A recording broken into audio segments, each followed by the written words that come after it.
नमस्कार friend, BPSC academy YouTube channel में आप लोगों का स्वागत है।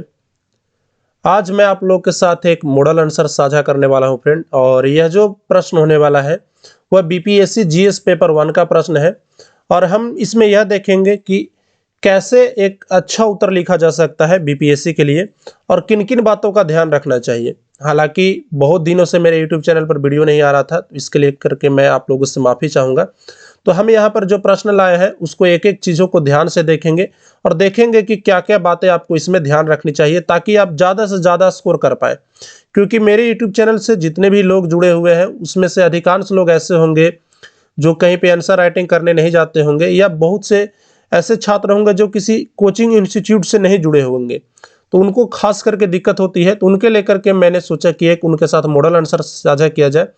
उसके साथ ही जो छात्र घर पे रहते हैं फ्रेंड और उनको ऐसा लगता है कि वह किसी कोचिंग को ज्वाइन करे, तो कई बार ऐसा होता है कि वह बाहर जा नहीं पाते हैं लेकिन वह कोचिंग ज्वाइन करना चाहते हैं, तो वैसे कंडीशन में आपको अनअकैडमी बेस्ट हो सकता है।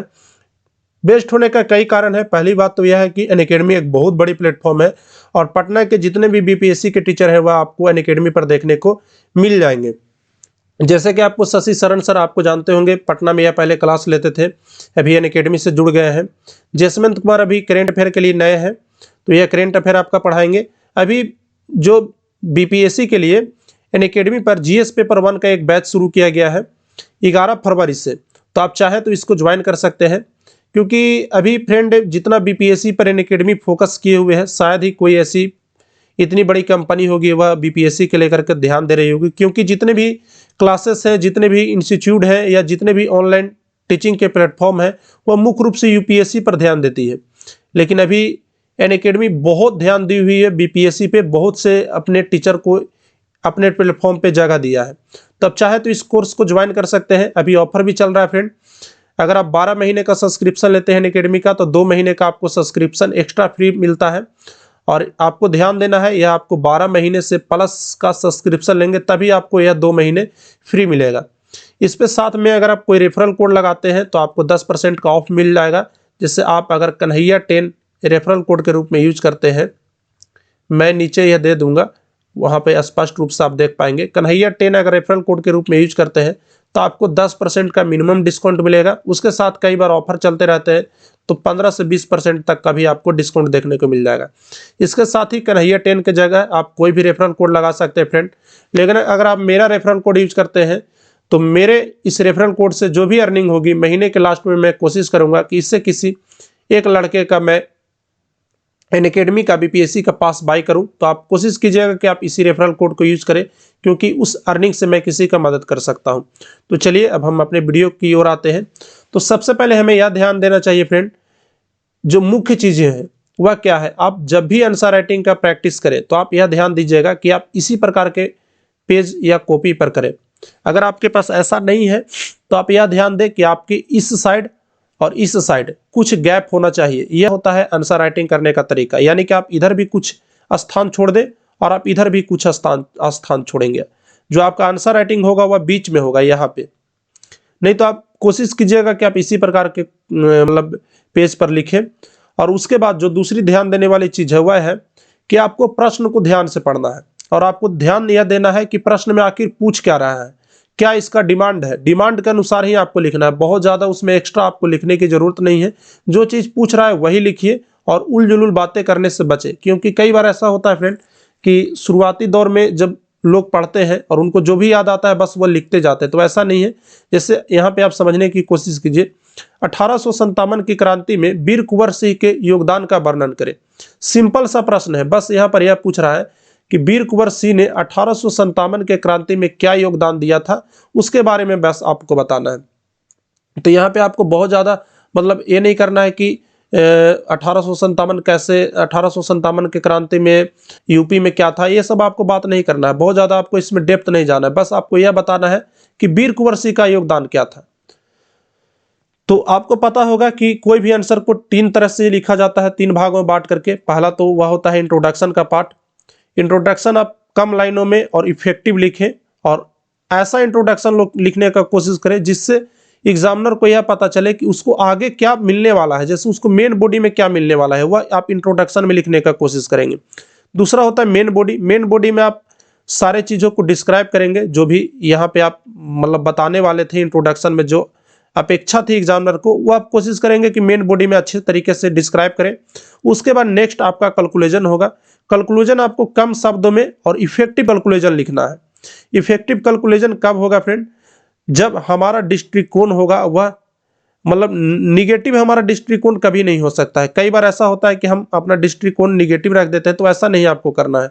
बस इन 3 चीजों में ही आपका पूरा आंसर राइटिंग आपका कंप्लीट हो जाता है। तो चलिए हम इस वीडियो में देखते हैं। तो जैसा कि आप लोग देख सकते हैं फ्रेंड, यहाँ पे क्या लिखा हुआ है, 1857 की क्रांति को भारत का प्रथम स्वतंत्रता संग्राम भी कहा जाता है। औपनिवेशिक शासन की अन्यायपूर्ण नीति तथा समाज के विभिन्न वर्गों पर पड़े नकारात्मक प्रभाव का परिणाम ही 1857 के क्रांति के रूप में उभर कर आया। यानी कि हमने यहाँ पर यह बतलाने की कोशिश की है कि 1857 की क्रांति का उत्पत्ति का कारण क्या रहा था। उसके बाद अगर हम देखें तो इस समय देश गुलामी की जंजीरों में जकड़ा हुआ था। अंग्रेज साम दाम दंड भेद की नीति को अपनाते हुए भारत में अपनी पकड़ को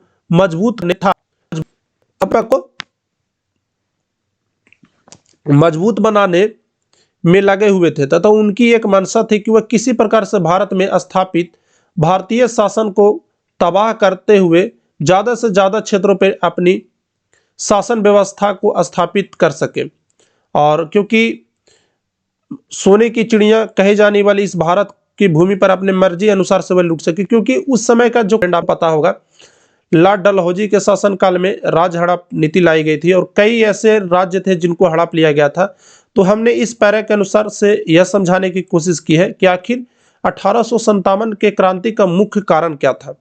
आपको पता है कि कई आबाद ऐसे जो राज्य थे उनको हड़प लिया गया था, और बिहार में भी एक कंडीशन हुआ था, बीर कुंवर सिंह के भी जो जिम्मेदारी प्रथा थी उसको भी हड़पने का प्रयास किया गया था, जिसके कारण बीर कुंवर सिंह ज्यादा से ज्यादा इसमें भाग लेने की कोशिश की। यानी कि आपको बैकग्राउंड बनाना है और नेक्स्ट आपको क्वेश्चन के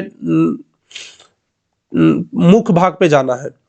उसके बाद देखिए फ्रेंड, हमने यहाँ पे कुछ डायग्राम भी ऐड किए हैं, जैसे कि आप लोग यहाँ पर देख सकते हैं।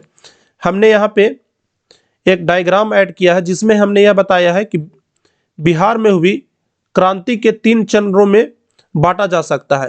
तो आप इस प्रकार के से डायग्राम का यूज कर सकते हैं। डायग्राम यूज करने से क्या होता है फ्रेंड कि आपका जो आंसर राइटिंग है वह इफेक्टिव हो जाता है और इसे समझना आसान हो जाता है। क्योंकि अगर आप इस प्रकार से अगर लंबे लंबे सिर्फ और सिर्फ अगर आप आंसर राइटिंग में लंबे लंबे पैराग्राफ अगर आप लिखेंगे तो वहाँ पे एग्जामिनर अट्रैक्ट नहीं होता, इन डायग्रामों पे अट्रैक्ट होता है। तो जहाँ भी आपको मौका मिले आप पे इस प्रकार का डायग्राम यूज कर सकते हैं, जैसा कि हमने यहाँ पर किया है। जैसे हमने यहाँ पर समझाया है कि बिहार में हुई क्रांति को 3 चरणों में बांटा जा सकता है। पहला चरण क्या है? पटना में हुई पीर अली के नेतृत्व में जो जहां से 1857 की क्रांति की शुरुआत हुई। दूसरा दानापुर रेजिमेंट का विद्रोह। तीसरा अंत और लास्ट में बीर कुंवर सिंह किस प्रकार से इस विद्रोह में भाग लिए। उसके बाद जो आपको ध्यान रखना है वह यह रखना है कि आपका जो यह जो पैराग्राफ है वो बहुत ज़्यादा लंबा ना हो, क्योंकि लंबा पैराग्राफ जो होता है फ्रेंड वह एग्जामिनर को बोर करता है, क्योंकि वह सुबह से कॉपी चेक करते होते हैं। तो इतना लंबा बहुत ज़्यादा, अगर यहाँ से लेकर के यहाँ तक अगर आप पूरा पैराग्राफ लिखेंगे तो एग्जामिनर आपके पैराग्राफ को पढ़ेगा ही नहीं, उसके पास इतना टाइम नहीं है कि वो आपके पैराग्राफ को पढ़ेगा। इसलिए कोशिश छोटा और इफेक्टिव पैराग्राफ लिखे। उसके बाद आप देख सकते हैं फ्रेंड, जहाँ पे मुझे समझ में आया है मैंने उस भाग को अंडरलाइन किया है।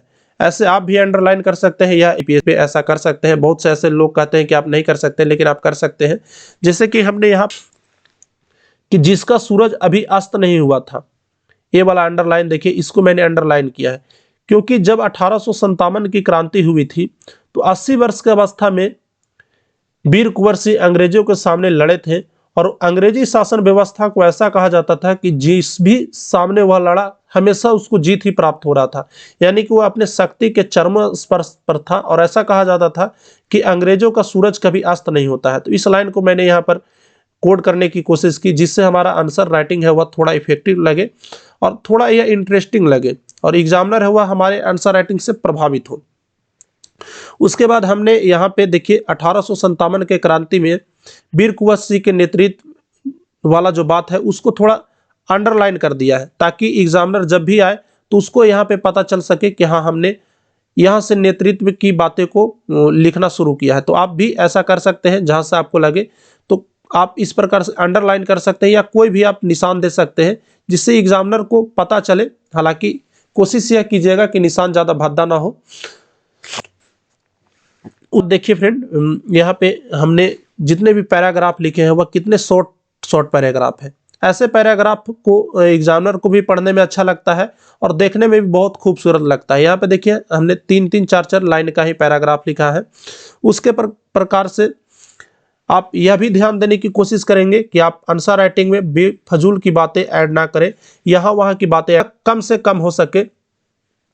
आप केवल और केवल टॉपिक पे ही बात करें, इधर उधर की बातें ना करें, क्योंकि आप एग्जामिनर को बेवकूफ़ नहीं बना सकते। जैसे ही एग्जामिनर को यह समझ में आएगा कि यह गोल मटोल बातें कर रहा है, फैक्ट की बातें नहीं कर रहा है, तो आपका नंबर काट लेगा वो फ्रेंड, आपको एवरेज मार्किंग कर देगा। तो आपको इन बातों का ध्यान रखना है एंड लास्ट में आपको कैलकुलेशन आपका देना है। तो जैसे कि हमने यहाँ पर दिया है, एक मिनट इसको थोड़ा जूम कर देता हूँ ताकि आप लोग को थोड़ा स्पष्ट रूप से पता चल सके। हाँ, तो जैसा कि आप यहाँ पर देख सकते हैं, इस प्रकार कुंवर सिंह मर मिट हो गए। 1857 की क्रांति के नायकों में उनका नाम हमेशा अग्रणी रहेगा तथा उन दिमाग, बलिदान, दूरदर्शिता तथा राष्ट्रीयता से को प्रेरणा मिलती है।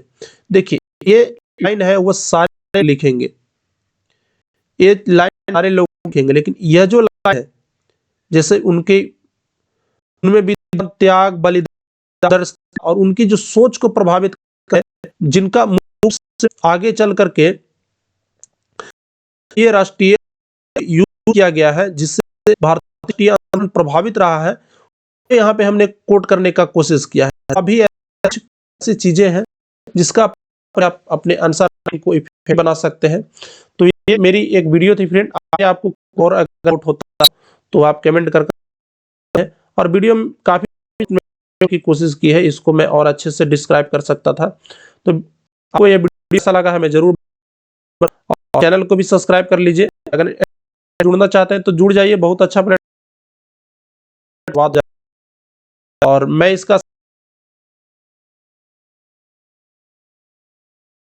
और अच्छा प्लेटफॉर्म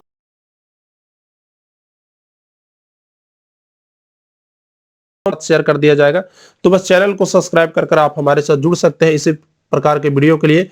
और आगे मेरी कोशिश रहेगी फ्रेंड कि आपको इसी प्रकार के रेगुलर वीडियो देता रहूं। तो आज के लिए बस इतना ही। मिले, टेक केयर, धन्यवाद, बाय बाय।